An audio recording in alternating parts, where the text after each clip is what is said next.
객관적으로 제3자가 보더라도 아무런 희망이 없는 그 고아원 속에서도 꿈을 포기하지 않고 비전을 포기하지 않았기에 그녀는 정말로 큰 일을 해내는 주인공이 됩니다. 창세기 39장에 요셉이 정말 억울하게 감옥에 가게 되지만 그 성경 구절이 굉장히 기가 막힌 거예요.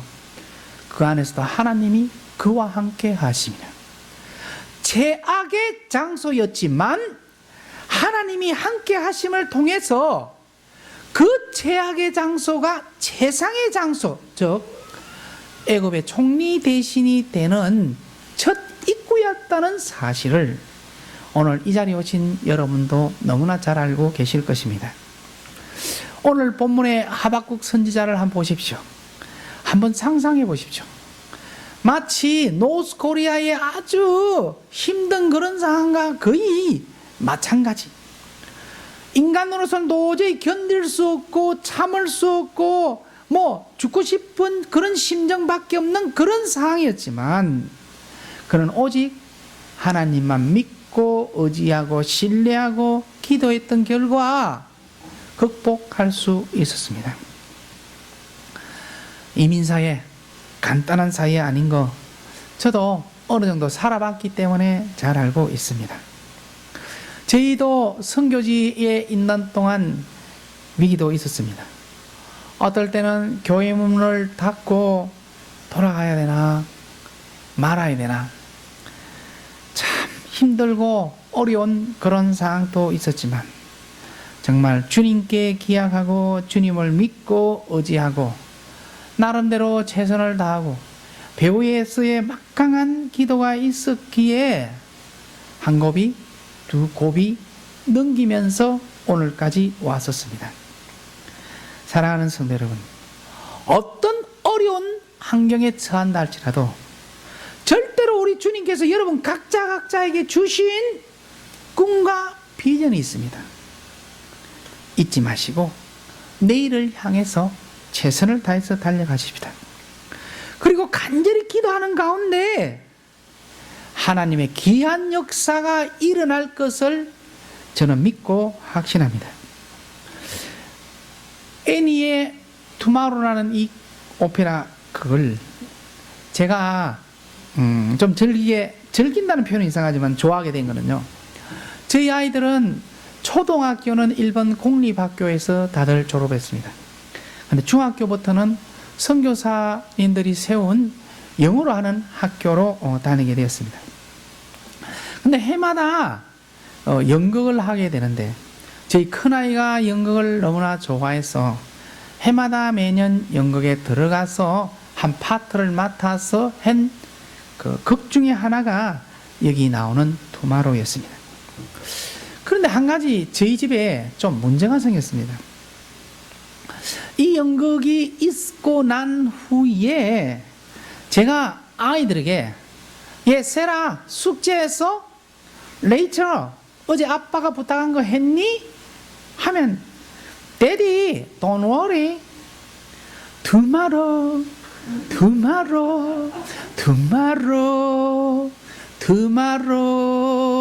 하면 되지요.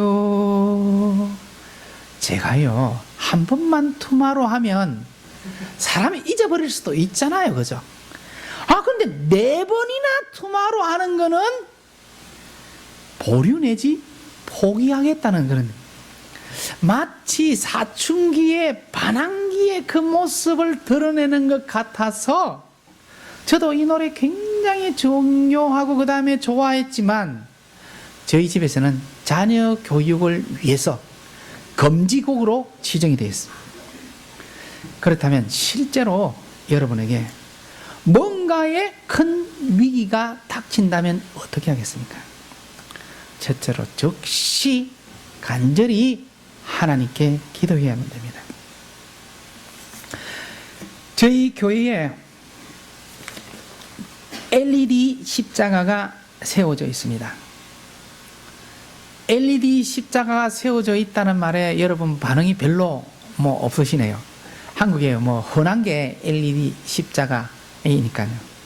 근데 일본은요, 참 십자가 보기 드문답니다. 제가 청년 때 결혼하기 전에는 오사카에 있었는데, 오사카 성 한 데 있습니다. 그 성에 올라가면 동서남북 오사카가 훤하게 보이는데요, 그 높은 데서 열심히 봐도 십자가 딱 한 군데 보입니다. 큰 성당이 그 주위에 있는데, 그 외에는 교회들이 7,000개 있다지만 다 마을 속에 파묻혀 있는 교회가 많은 것이 일본의 현실입니다. 그리고 도쿄에서도 차를 타고 다니고 기차를 타고 다니도 여간에서 LED로 만들어진 십자가가 보이지 않는데, 저희 교회는 LED로 만들어진 십자가가 세워져 있다는 사실에 여러분 조금은 반응해 주시면 좋겠습니다. 그런데요, 이 LED 십자가를 세우기로 하고 일본에서 제작이 가능한 곳에 여쭤보니까 US 달러를 한 5,000불을 요구하더라고요. 도저히 5,000불은 우리한테 좀 무리겠다 싶어가지고 인터넷을 통해서 한국의 여러 제작업사들을 이렇게 찾아보고 전화를 해보고 한 결과 한 곳에서 한 3,000불 정도에 해 주시겠다는 이야기였습니다. 그래도 또 깎아가지고 한 2,500불 정도로 낙찰을 하고 만들어 주십시오 하고 부탁을 드렸습니다. 그런데 다 만든 후에 그걸 우리 일본으로 들고 운반을 해와야 되는데, 우리 한국말에 애보다 배꼽이 크다는 말이 있듯이요, 이 운반비가 절대로 만만치 않는 그런 상황이었습니다. 고민도 되고 걱정도 되고 그런 상황에서 기도하고 있는데, 우리 교인분 중 한 분이, 이분은 열심히 교회에 나오는 분은 아니셨어요. 조금씩 아니셨는데, 하루는 저에게 목사님, 저희 남편과 의논했는데 남편이 좀 돕기를 원합니다 이렇게 이야기했어요. 그래요. 그래요? 했는데, 이분의 남편은 지금 또 한국 어느 국적 항공사에 근무하는 분으로, 한때는 일본 그 비행장의 지점장을 한 적도 있으신 그런 분이십니다. 이분은 논크리스찬이셨어요. 그래서 이 비슷한 기회에 그분이 일본에 한 출장 갈 기회가 있었는데, 이분이 출장 갈 기회를 일부러 만들어 가지고 부하 2분을 대동하고서 제일 처음에는 그 십자가를 그 상자에 포장하지 않습니까? 웬만한 비행기에 들어가지 않더랍니다. 그래서 할 수 없이 747 비행기, 제일 큰 비행기가 뜨고 내리는 인천으로 가서 나리타로 가는 걸로 해서 싣고 오셨습니다. 제가 공항에서 렌트를 한 트럭을 가지고 같이 싣고, 그리고 저희 교회로 와서 그 3층까지, 그 좁은, 일본은 좁거든요. 그래서 겨우겨우 그렇게 운반을 했는데, 저야 그런 바지를 입을 수 없는 형편이지만 아마도 꽤 비싼 바지였는 것 같은데 어디엔가 걸려서 쭉 찢어지는 그런 불상사도 있었습니다. 그런데 운반비를 드리려니까 한사코 받지 않으셨습니다. 저녁에 함께 좀 좋은 고깃집에 가서 고기도 같이 이렇게 대접하려고 했는데, 그분이 운반비는 한 푼도 안 받으시고 렌트 빌린 것까지 돈을 내어주시고 저녁 식사 비용까지 그분이 내시고 옷 찢어진 거에 대해서 변상도 요구하지 않은 그런 상황이었습니다.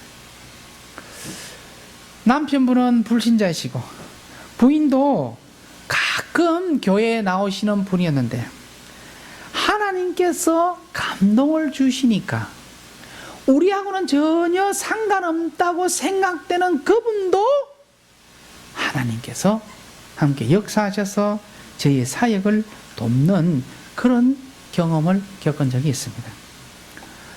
오늘 이 자리에 오신 사랑하는 성도 여러분, 사람이란 누구나 사는 동안에 좋은 일이 있는 만큼 힘든 일이 있고 괴로운 일이 있을 수 있습니다. 그런 분 한 분도 계시지 않겠지만, 혹시 지난밤 뭔가의 고민 때문에, 걱정 때문에 한숨도 주무시지 못하신 분 계십니까? 귀신 들린 아이 앞에서 당황하는 제자들에게 우리 주님께서 뭐라고 말씀하셨습니까? 마가복음 9장 29절 말씀을 통하여 기도 외에는 아무런 이유가 없다고 말씀하지 않았습니까?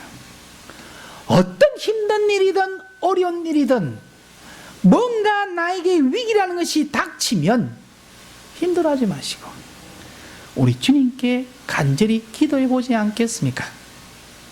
모든 것을 다 해결할 수 있는 만능의 키를 가지고 계신 그분의 마음이 열리셔서 어떤 문제든 다 해결받는 놀라운 역사가 오늘 이 자리에 참석하신 모든 분들께 충만하시기를 사랑하는 주님의 이름으로 축원드리는 바입니다.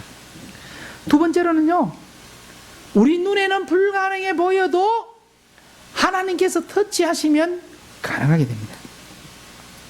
저희 처갓집 이야기를 좀 말씀드리겠습니다. 저희 처갓집에는 딸, 아들 그런 댁입니다. 근데 저희 장모님이 한국 세브란스 간호학과를 나오시고 수강은 또 하시고 했지만 남편분이 암으로 좀 젊었을 때 40대 초반에 돌아가셨어요. 그래서 어린 자녀 5을 데리고 혼자서 미국으로 오셨습니다. 제일 처음에 아틀란타에서 남쪽으로 한 1시간 떨어진 곳에 가게 되셨는데 말도 안 되는 이야기지만 그 당시는 그 지역에서 마을버스를 타면 백인은 앞에 앉고 흑인은 뒤에 앉는 그런 시대였다고 합니다. 근데 혼자서 어린 5 자녀를 데리고 왔으니까 정말로 힘들고 문화도 모르고 영어도 잘 안 되는 그런 상황에서 늘 기도하셨는 게 하나님 어떻게 해서라도 우리 5 자녀가 다 예수님 잘 믿게 해주십시오. 두 번째, 우리 5 자녀가 다 대학 나오게 해주십시오. 그렇게 열심히 막 기도했던 그런 결과가 있었는지 제일 큰 형님은 경제계통에 에이펙에서 오래 계시다가 이번에 은퇴를 하십니다. 근데 그 외에 사이들 둘째 딸이 처형이 되죠. 처형이 목사하고 결혼하고 저는 셋째하고 결혼을 하게 되고 그 다음 우리 처제도 목사하고 결혼을 하고 막내 처남은 전도사하고 결혼을 했습니다. 그리고 저희 집은 제가 장남인데요. 아들, 딸, 아들인데요. 제가 목사 선교사님입니까? 여동생이 오랫동안 전도사 사역을 했는데 지금은 좀 휴직 상태입니다. 그리고 셋째 남동생이 목사입니다. 넷째는 평범한데요. 저를 좀 이렇게 쉽게 보면 안 되십니다. 저도 사자 돌림이 있는 그런 집안입니다. 그런데요. 오늘은 저희 동생 이야기를 좀 소개하려고 합니다. 저희 동생은 한국서 대학을 졸업을 하고서 군대에 나온 후에 학원을 차렸습니다. 동네에서 좀 작은 학원이지만 그래도 재미도 있고 수입도 좀 괜찮고 그냥 잘 이렇게 무난하게 운영하는 그런 상황이었습니다. 그런데 한국에서 IMF가 생기면서 학원을 결국 문 닫게 되었습니다. 근데 여러 달 지난 후에 동생이 저에게 전화를 했습니다. 형도 잘 알지만 내가 오래전부터 목회자가 되겠다고 서원한 거 잘 알 건데 내가 요즘 기도하는 가운데 분명한 하나님의 뜻이 있어서 자신이 신학대학원을 가겠다는 그런 이야기였습니다. 그래서 저도 응원하고 그래 한번 열심히 한번 해봐라 해서 신학교에 들어가서 교육전도사부터 시작해서 전도사가 되고 또 부목사가 되었습니다. 근데 자신이 어느 교회의 부목사로 확정이 된 후에 들어가게 됐는데 담임 목사님이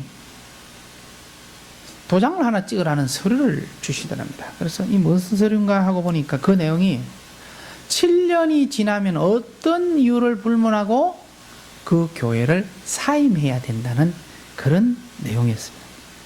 그 당시는 7년 뭐 아주 기니까 뭐 아무런 생각 없이 도장 툭 찍고 그리고 열심히 정말로 사역을 했답니다. 근데 사역을 하다 보니까 벌써 그 7년째가 되고 가을에 사임을 해야 되는데 봄에 되었는데도 아무런 어느 교회에서도 이렇게 오라는 데가 없어. 근데 기도하는 가운데 제가 전화를 하루는 했습니다. 야, 일 잘 돼 가나? 하니까 아니야, 아직이야 하더라고요. 그래, 한국에 담임 목사 되는 사정이 어떤데? 하니까 아유, 형아, 하늘의 별 따기다 하더라고요. 무슨 이야기인가 하니까 한 사람을 원하는데 100명, 많으면 200명도 몰려온다는 식으로 이야기를 했습니다. 그러던 중에 어느 한 교회에 원서를 내어서 최종 2사람 단계까지 올라갔는데 아쉽게 동생이 떨어져 정말 몸도 마음도 이렇게 피곤해하는 그런 시점이었습니다. 하루는 제가 전화를 하는데 뭔가 좀 TV 소리가 나는 그런 소리였습니다. 그래서 제가 불렀습니다. 야, 어떻게 된 거야? 너 지금 텔레비 보고 있어 하니까 형, 그게 아니고 내가 아침부터 나가서 신방을 한 10군데 이상 둘러서 이제 내가 너무 피곤해서 방금 돌아와서 물 한 잔 마시고 지금 다리 펴고 있는 그런 상황이었어요. 그래서 제가 이야기를 했습니다. 야, 네 피곤하고 힘들어하는 건 알지만 그래도 교회 가서 기도해라 했습니다. 지금 너에게 그렇게 어떤 면에서는 한가하게 그렇게 있을 시간 여유가 없다 하면서 제가 과거에 겪었던 이야기를 했습니다. 보통 유학하면 어떻습니까? 실력도 있어야 되지만 경제적인 것도 뒷받침이 되어야 유학이 될 수 있습니다. 근데 저는 일본에 유학을 갈 때 자비량으로 갔습니다. 부모님에게는 1년에 한 번 돌아갈 때 비행기가 그 당시 한 3만 엔, 뭐 여기 그러면 300불 정도 지원받는 거 외에는 학비도 생활비도 모두 다 제가 그곳에서 아르바이트하고 일하고 하는 걸로 충당하면서 했고, 어쨌든 하나님의 은혜로 4년 안에 또 졸업은 했었습니다. 매일 공부도 해야 되고 학교 공부도 따라가야 되고 그리고 충실히 또 일도 해야지 거기서 버틸 수 있는 근거가 되기 때문에 집에 돌아오면 거의 12시, 좀 씻고 나면 허우적거리는 몸, 그때는 혼자 살 때니까 교회에 갑니다. 그래서 교회에서 이렇게 앞에 있는 위치에 가서 기도를 합니다. 근데 기도를 해도요, 어떨 때는 뭐 한 2, 3분, 5분 안 돼서 자고 있는 제 자신을 발견합니다.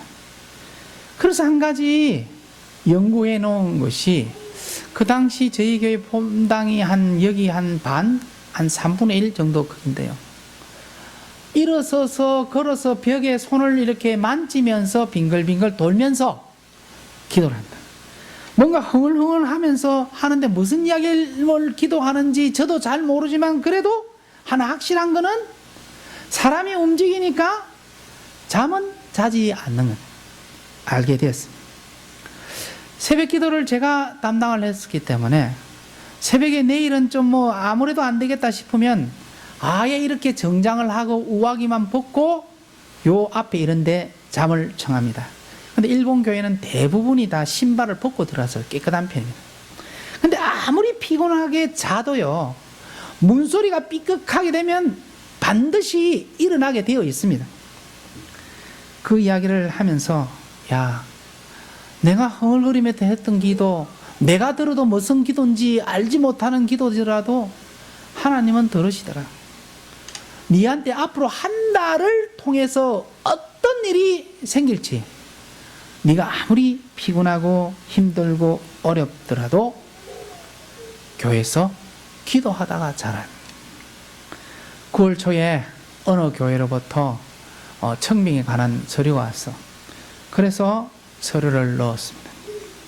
10월 초에 교인의 3분의 2 이상의 찬성으로 부임을 하게 되었습니다. 근데 참 그 기억에 남는 거는요, 부목사로 있던 교회에서 자신이 이제 떠나면은 다른 사람들이 잘 못한 일까지도 그저 막 챙기고 다 하고 나서 이사 간 그 날이 10월 30일, 무조건 법적으로 그 교회를 떠나야 되는 그 날에 동생이 새로운 부임지로 사택으로 이사를 하게 되었습니다. 저희 아버님이 동생이 사회 가게 된 교회와 사택을 방문하고 그렇게 좋아하셨는데요. 그게 처음 방문이자 마지막 방문이었습니다. 얼마 후 소천하셨기 때문입니다. 제가 동생에게 교회에 하나님께서 인도하셨으니까 소신껏 열심히 해라. 그런데 한 가지, 너가 이 교회에 올 때의 그 초심을 잃지 않고 성실히 신실하게 하면 하나님께서 계속 너에게 인도하시고 축복하시고 함께 동행하실 거라는 그런 이야기를 했습니다. 동생은 100분의 1의 확률로 교회를 가게 되었습니다. 여기 뭐 수학 잘 하시는 분 많이 계시지만 수학적으로 말해서 100분의 1의 확률이라는 확률이 없는 거나 마찬가지입니다. 100분의 1이라는 게 사실 쉽게 그렇게 선택되는 것이 아니기 때문입니다. 이민사회, 그리고 여러분의 공부, 여러분의 기도 제목, 어떨 때는 100분의 1의 확률이 아니라 이 기도 제목은 1000분의 1, 10,000분의 1 확률도 되지 않는다고 생각되는 기도 제목도 있을 수 있습니다. 그런데 신기한 게요, 내 정력으로 하는 기도 제목이 아니라면 10,000분의 1의 확률밖에 되지 않는 그 기도의 제목도 하나님께서 터치하시면 해결된다는 것이 우리의 믿음 아닙니까? 투마로우 주인공 애니, 고온이 얼마나 힘들고 어려웠겠습니까? 그런데 나에게는 내일이 있다는 한 가지 그 신념만으로 모든 것을 다 뒤집고 해피엔딩으로 끝나는 그런 인생이었습니다. 혹시 여러분 중에 내가 너무 힘들고 어렵고 슬프고 죽기 직전이라고 생각되는 분이 단 한 분이라고 또 있다고 가정을 해보십시다. 그래도 하박국 선지자처럼 그 정도의 일은 아닐 것입니다.